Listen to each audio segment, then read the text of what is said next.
Varicose veins కి సరైన చికిత్స కోసం సంప్రదించండి ఎవిస్ హాస్పిటల్. నమస్తే, వెల్కమ్ టు సుమన్ టీవీ. నేను యాంకర్ గిరిజ. కార్తీక మాసం పరమ పవిత్రమైనది. ఆల్మోస్ట్ కొద్ది వారాలు గడిచిపోయింది, ఇంకా చివరి వారాలు ఉన్నాయి. అందులోనూ ఈ మాసంలో చివరిగా ఒక 2-3 విశిష్టతలు అయితే ఉన్నాయి. అందులో ఒకటి మాస శివరాత్రి. అసలు ఆ రోజు ఈశ్వరుని కృపకి ఎలా పాత్రలు అవ్వాలి, ఆ రోజు ఏం చేయాలి, పూజా విధానాలేంటి, ఈ విషయాలన్నీ తెలియజేయడానికి మనతో పాటు ఉన్నారు ప్రముఖ జ్యోతిష్య పండితులు బ్రహ్మశ్రీ నందిపట్ల శ్రీహరి శర్మ గురుగారు ఉన్నారు. గురుగారితో మాట్లాడి మరిన్ని విషయాల్ని తెలుసుకునే ప్రయత్నం చేద్దాం. నమస్కారం గురుగారు. వాగర్థావివ సంపృక్తౌ వాగర్థ ప్రతిపత్తయే జగతఃపితరౌ వందే పార్వతీ పరమేశ్వరౌ.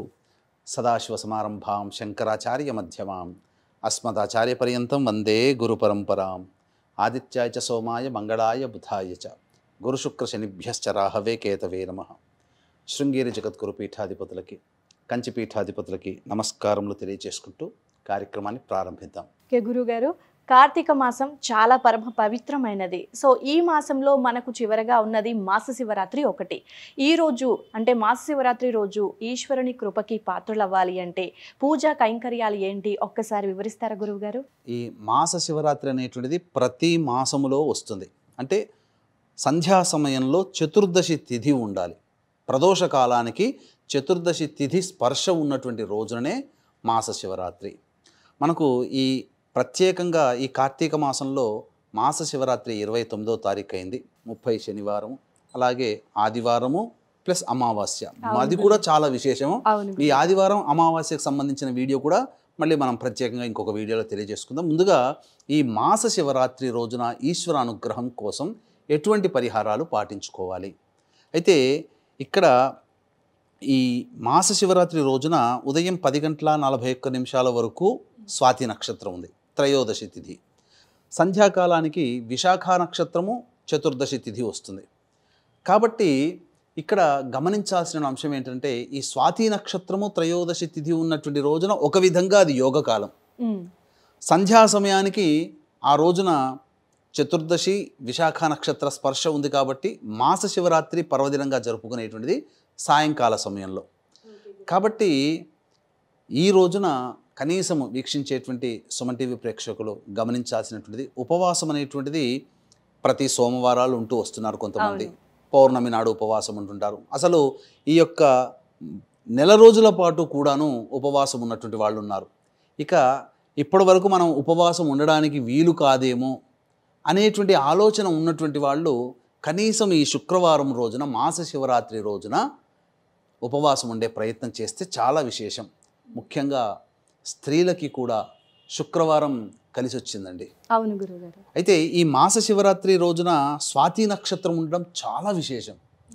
ఎందుకంటే మీకు గమనించుకున్నట్లయితే ఈ దీపావళి నరక చతుర్దశి ఉన్నాయి చూడండి అమ్మా, ఇవి మనకు సాధారణంగా స్వాతి నక్షత్రంతో కూడుకొని వచ్చినటువంటి దీపావళి అయితే అత్యద్భుతమైనటువంటి అలభ్య పుణ్యయోగము. అది ఎన్నో కొన్ని సంవత్సరాలకి తప్ప ఆ యోగం కలిసి రాదు. స్వాతి నక్షత్రం ప్రధానంగా అంటే ఎందుకు, స్వాతి నక్షత్రానికి అధిపతి ఎవరంటే వాయువు. ఈ సమస్త ప్రాణికోటికి, మీకు నాకు పశుపక్ష్యాదులకి, నీటిలో తిరిగే చేపలకి, జలచరాలకి అన్నిటికీ గాలే ప్రాణం కదా. వాయువే లేకపోతే ఈ సృష్టి లేదు. కాబట్టి ఈ సృష్టికి ప్రాణధారమైనటువంటిది, ప్రాణభూతమైనటువంటిది స్వాతి నక్షత్రానికి అధిపతి అయినటువంటి వాయువు. కాబట్టి స్వాతి నక్షత్రానికి అంతటి విశేషత ఉన్నది.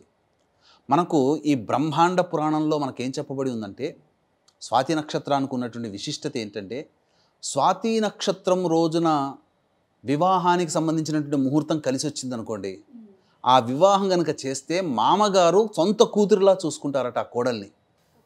అందుకే స్వాతి నక్షత్రంలో ఎక్కువగా వివాహాలు ఉంటాయి.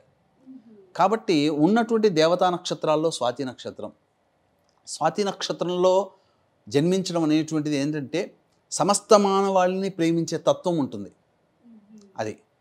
కాబట్టి ఈ స్వాతి నక్షత్రము త్రయోదశి తిథి మాస శివరాత్రి కలవడం అదొకటి. కాబట్టి ఉదయాన్నే చక్కగా ఈ ఈశ్వరుని బ్రహ్మముహూర్త కాలంలో లేచి కాలకృత్యాదులు తీర్చుకొని ఉదయం 4 గంటలకల్లా శివచిత్రపటం దగ్గర చక్కగా పూలమాల వేసి అష్టదళ పద్మం వేయాలి. ఆవునేతితో దీపారాధన చేసి శివ సహస్రనామ పారాయణం చేయాలి ఆ రోజు. ఆ రోజు. శివ సహస్రనామ పారాయణం చేసి తదనంతరం ఇవన్నీ పూజాది కార్యక్రమాలు అయ్యేసరికి తెల్లవారుతుంటుంది. అంటే అరుణోదయ కాలం అని ఒకటి ఉంటుంది. అంటే ఉదయం 6:16 ఆ విధంగా సూర్యోదయం అవుతుందమ్మా. దానికంటే 2 ముహూర్తాలు అనగా 48 నిమిషాల ముందు కాలము అరుణోదయ కాలం, ఉషస్సు సమయం అని అంటారు. ఇది సర్వ విధాలుగా అన్ని రకాలుగా ఉపయోగమైనటువంటి సమయం ఏ పని ప్రారంభించడానికైనా. కాబట్టి మీరేదైతే పని ప్రారంభించాలని అనుకుంటున్నారో ఆ పనిని ఆ రోజు ఆ సమయంలో సంకల్పం చేసుకోవాలి. చేసుకొని తులసి చెట్టు దగ్గర చక్కగా అలికి మళ్ళీ అక్కడ అష్టదళ పద్మం వేసి అక్కడ ఆవునేతితో దీపారాధన చేసి విష్ణు సహస్రనామ పారాయణం అక్కడ చేయాలి. లేదు స్వాతి నక్షత్రం కదమ్మా, ఆ రోజున ఈ లక్ష్మీ నరసింహస్వామి సహస్రనామ పారాయణం చేయాలి. చాలా విశేషం. కార్తీక మాసం త్రయోదశి స్వాతి నక్షత్రం కలిసి ఉండడం చాలా విశేషం అమ్మ. కాబట్టి ఆ రోజున ఈ లక్ష్మీ నరసింహస్వామి ఉపాసన కానీ, లేకపోతే వివాహం కాని అబ్బాయిలు అమ్మాయిలు ఉంటారు కదా, లక్ష్మీ నరసింహస్వామి కళ్యాణం జరిపించండి ఆ రోజు. చాలా విశేషం. లేదా తులసి చెట్టు దగ్గర ఆవునేతితో దీపారాధన చేసి విష్ణు సహస్రనామ పారాయణం చేసి బీజాఫలంగా దానిమ్మ పండు నైవేద్యంగా పెట్టవచ్చు. ఇంకా చాలా విశేషమైనటువంటి కార్యక్రమాలు కూడా ఆ రోజు చేసుకోవచ్చమ్మా. ఎందుకనంటే చాలా పవిత్రమైనటువంటి మాస శివరాత్రి రోజు కాబట్టి ఆ రోజంతా ఉపవాసం ఉండి సాయంకాల ప్రదోషకాల సమయానికి శివాభిషేకం చేసుకుంటే చాలా మంచిది. విశాఖ నక్షత్రము చాలా విశేషమైన నక్షత్రము. ఈ నక్షత్రము అన్ని నక్షత్రాల్లోకెల్లా రాజైనటువంటి నక్షత్రంగా చెప్పబడింది విశాఖ నక్షత్రం. అధిపతి గురువు. పైగా ఈ మాస శివరాత్రి రోజున ప్రదోషకాల సమయానికి విశాఖ నక్షత్రం కూడా ఉంది కాబట్టి అప్పుడు శివాలయంలో ఏ విధంగా అనేటువంటిది మనం కొన్ని పరిహారాలు చేసుకోవాలి. అంటే వీక్షించేటువంటి ప్రేక్షకులకి గమనిక, ఈ ఆదివారం అమావాస్య సందర్భంగా ఈ కార్తీక మాసంతో ఎండ్ అయిపోతుంది. పోలీస్ స్వర్గము అనేటువంటిది మనకంటూ ఒకటి ఉంది. సోమవారం రోజున అవుతుంది, పాడ్యమి తిథి, మార్గశిర మాసం. కాబట్టి ఈ కార్తీక మాసం నెల రోజుల పాటు నిత్య శివ అనుగ్రహాన్ని పొందిన వాళ్ళు, అలాగే ఈ సంబంధించినటువంటి పూజాది కార్యక్రమాలు చేసుకున్న వాళ్ళకి అందరికీ కూడా పోలి అనేటువంటి మహిళకి ఏ విధంగా స్వర్గప్రాప్తి అయిందో ఈ కార్తీక మాసం నెల రోజుల పాటు చేసినటువంటి పుణ్య ఫలితం వల్ల.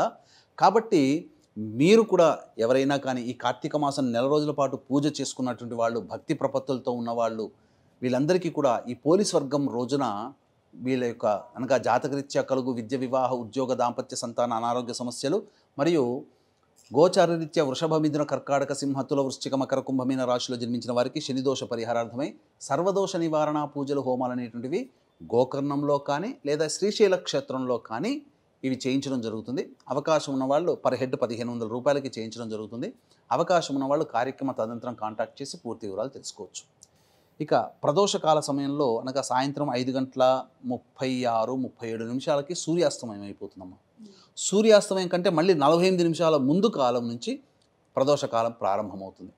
కాబట్టి సుమారు 4:50 అనగా 4 గంటలకల్లా కాలకృత్యాదులు తీర్చుకొని శివాలయానికి చేరుకొని ముందుగా నవగ్రహాల చుట్టూ శివాయ నమః అంటూ 27 ప్రదక్షిణలు చేసి, అవకాశం ఉంటే శివాలయం బయట ఒక శివలింగం పెడతారు ఎవరైనా కానీ, అక్కడ పంచామృతాలతో ఈశ్వరునికి అభిషేకం జరిపించి గర్భాలయంలో చక్కగా అవకాశం గర్భాలయంలో ఉంటే అవకాశం గర్భాలయంలో చేయవచ్చు. లేదు బయట అంతరాలయం కాకుండా బహిర్ ఆలయంలో చేసుకోవచ్చు అభిషేకం. తదనంతరం గర్భాలయంలో మారేడు దళములతో కనుక ఈశ్వరునికి అర్చన జరిపించుకుంటే మహాప్రీతి పొందుతాడు. ఈ నెల రోజుల పాటు చేయలేకపోయానయ్యా, కనీసం మాస శివరాత్రి రోజునైనా కానీ నిన్ను సేవించుకునే భాగ్యం నాకు కలిగింది అని చెప్పి మనసారా మనసులో సంకల్పం చేసుకుని ఏ మానవుడైతే ఈ కార్తీక మాస శివరాత్రి రోజున ఈ యొక్క చెప్పిన విధంగా పరిహారాలు పాటించుకుంటాడో తప్పకుండా వాళ్ళకి ఈశ్వరానుగ్రహం కలుగుతుంది. అంతేకాకుండా చాలామందికి అనేక సందర్భాల్లో కార్తీక మాసం అంటేనే దీపారాధన, ఒత్తులు 360 అంటుంటారు. కానీ వాస్తవానికి 365 ఒత్తులు కాదమ్మా, 360 + 360. ఎందుకనంటే మనకు ఈ యొక్క తెలుగు మాసంలో నెలకి 30 రోజులు మాత్రమే. 12 మాసములు అన్నప్పుడు 12 × 30 360. ఇంగ్లీష్ గ్రెగోరియన్ క్యాలెండర్ ప్రకారం 365 రోజులు, కాబట్టి 365 పెట్టడం మన సాంప్రదాయం. కానీ అసలు సిసలైన సాంప్రదాయం మాత్రం 360 రోజులు. కాబట్టి రోజుకు 2 దీపములు ఒత్తి వెలిగించినటువంటి పుణ్య ఫలితం మనకు దక్కుతుంది. కాబట్టి 360 ప్లస్ 360 720 ఒత్తుల దీపారాధన ఆ ప్రదోష కాలంలో చేసినట్లయితే సంపూర్ణముగా ఈ కార్తీక మాసంలో ఇక దీపారాధన అంటేనే కార్తీక మాసం ఇంకా అయిపోతుంది. అవును. కాబట్టి మనలో ఇంకా చేసుకోలేకపోయాము, ఇంకా చేయాలనుకునే తపన ఉన్న వాళ్ళు ఎవరైనా కానీ ఈ పరిహారాన్ని అనగా దీపపు ఆరాధన చేయవచ్చమ్మా. ఓకే గురుగారు. అయితే కొంతమంది కార్తీక పౌర్ణమి రోజు వెలిగించలేని వారు మాస శివరాత్రి రోజు వెలిగించుకోవచ్చు అంటారు. వెలిగించవచ్చమ్మా. అయితే గురుగారు మీరు ఇందాక చెప్పినట్టుగా ఉదయాన్నే లేచి శివుడి దగ్గర అంటే నెయ్యి దీపం వెలిగించాలి అని చెప్పారు కదా. అయితే చదువుకున్న వాళ్ళైతే సహస్రనామాలు పఠిస్తారు గురుగారు. మరి చదువుకోని వాళ్ళు ఎలా పఠించాలంటారు? చదువుకోలేని అంటే చదవడం రాని వాళ్ళక, లేకపోతే మీరు అంటుంది సమయం లేక కొద్దిగా సమయం ఉన్న వాళ్ళకనా? చదవటం రాని వాళ్ళకి గురువు. చదవడం రాని వాళ్ళకన్నప్పుడు ఆ తులసి చెట్టు దగ్గర నారాయణాయ నమః అంటూ 1008 సార్లు జపం చేయండి. అలాగే పొద్దున పూట శివుని చిత్రపటం దగ్గర పెట్టాక చెప్పమన్నాను కదా, అక్కడ శివాయ నమః అనుకుంటూ నువ్వు 1008 సార్లు పఠించమని చెప్పండి చాలు. ఆ పుణ్య ఫలితం వాళ్ళకి దక్కుతుంది. ఓకే గురువు గారు, కార్తీక మాస శివరాత్రికి సంబంధించి చాలా చక్కటి విశ్లేషణ అందించారు మా కోసం, మా ప్రేక్షకుల కోసం. ధన్యవాదాలు గురువు గారు. సర్వం శ్రీ ఉమామహేశ్వర పరబ్రహ్మార్పణమస్తు.